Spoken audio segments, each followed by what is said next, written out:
نننی سوال چې دی هغه دا دی چې یاره کوم انقلاب وي د هغې طریقه کار، د هغې لار یا د هغې انداز چې دی نو هغه به څنګه وي. د پرولتاریا انقلاب دوران کې چې څونه مالیاتي ډیکټیټرشپ چې وي د هغې مکمل خاتمه کیږي او د هغې نه بعد چې دی نو یو جمهوري آئین دا راوستلی کیږي او ډایرکټ یا انډایرکټ طریقې سره چې کوم ریاست وي نو هغه پرولتاریا په خپله قبضه کې چې دی نو هغه اخلي. د مالیاتي سرمایې کوم ډیکټیټرشپ چې دی دا ختمول ډیر زیات ضروری دي چې د دې سره چې کوم کارخانه‌دار، سرمایه‌دار او جاگیردار خلک دي چې د هغې طاقت چې دی نو هغه ختم شي. یا چې کوم ترقه یافته ملکونه دي په هغې کې دوه طبقې چې دی نو په وجود کې یو راغلي دي. یو چې کوم سرمایه‌داره طبقه ده او باقي چې موسټلی کومه ده هغه پرولتاریا طبقه ده. خو د هغې سره سره چې کوم نیم جاگیردارانه نظامونه دي یا نیم سرمایه‌دارانه نظامونه دي نو په هغې کې سرمایه‌دار، جاگیردار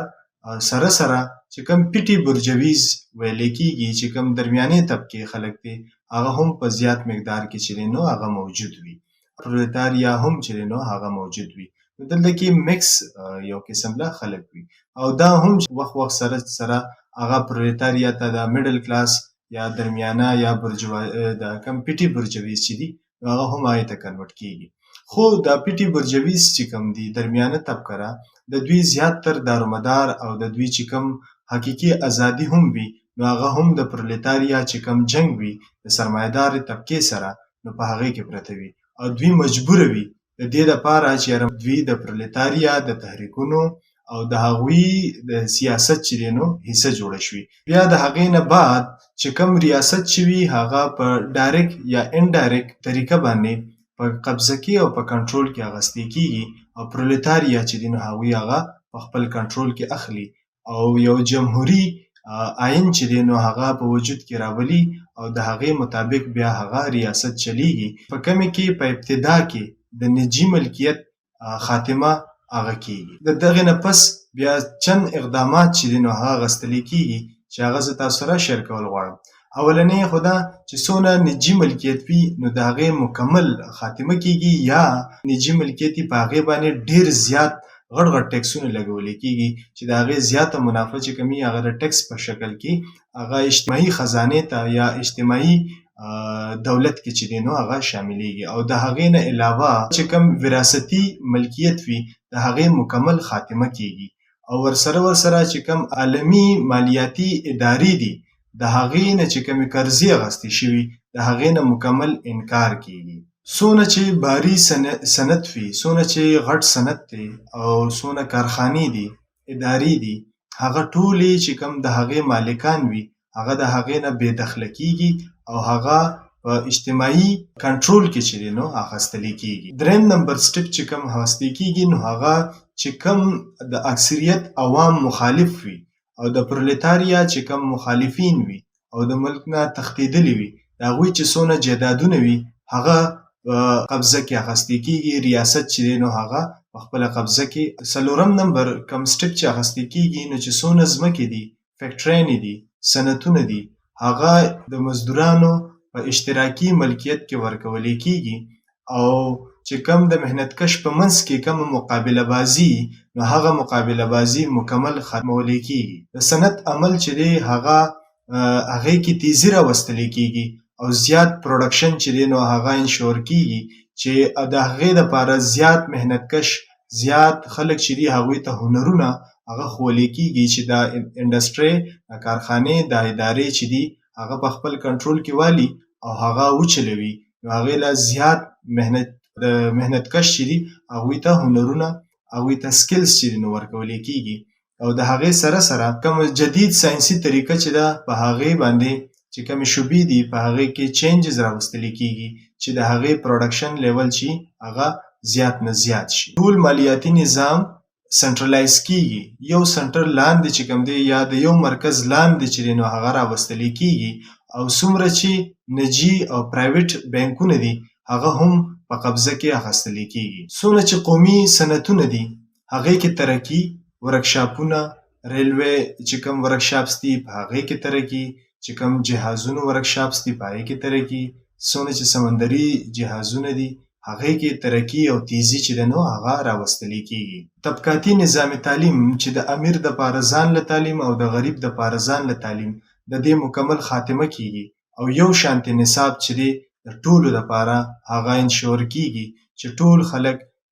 ټول ماشومان چې دي هغوی یو شانتې تعلیم حاصل کړي. چې څنګه هم مور د پرورش نه ماشوم ازادیږي نو فوراً هغه ته ریاست تعلیم فری انشور کوي. تعلیم شعبې سره یو بل اهم څیز چې تعلیم چې کوم وي هغه چې څونه پیداواري قوتونه دي د هغې سره هغه ریلیټ کېږي. چې کوم تعلیم وي نو هغه یو قسم له هوایي نه وي بلکې یا آیډیلیسټ نه وي بلکې چې څونه پروډکشن کېږي په هغې کې د هغې پوره کردار وي او د هغې سره ریلیټډ وي چې په هغې کې هغه بیا مخکې ساینسي اصولو مطابق هغې کې ترقي راولي. د صنعت او زراعت سره چې کوم تړلي خلک وي څونه محنت کش وي نو هغې له اشتراکي ځمکې دي په هغې باندې کورونه آبادېږي او هغه کورونه په داسې طریقه باندې آبادېږي چې هغې کې چې کوم شهري او دیهاتي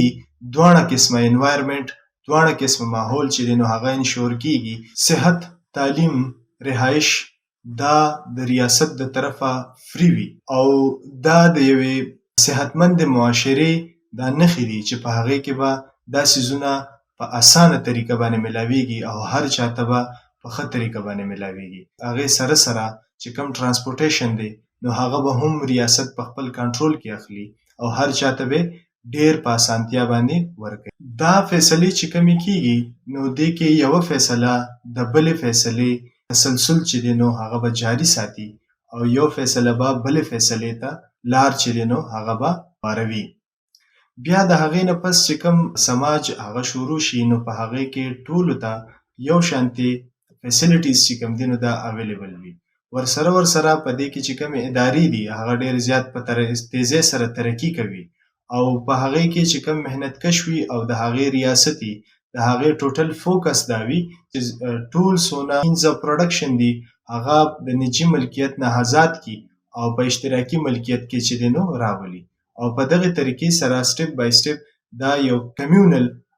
معاشره چې دی نو هغه په وجود کې راشي چې کومه یوه صحتمنده معاشره وي او په هغې کې د ټولو خلکو ضرورتونه ډېر په ښه شان او په ښه طریقه باندې به پوره کېږي او په هغې کې چې کوم بحرانونه دي د هغه بحرانونو مکمل خاتمه وشي او په هغې کې پروډکشن چې کم کېږي نو هغه ډېر په های لیول باندې کېږي. هر چا ته روزګار چې دی نو هغه پرووایډ کېږي چې د هغې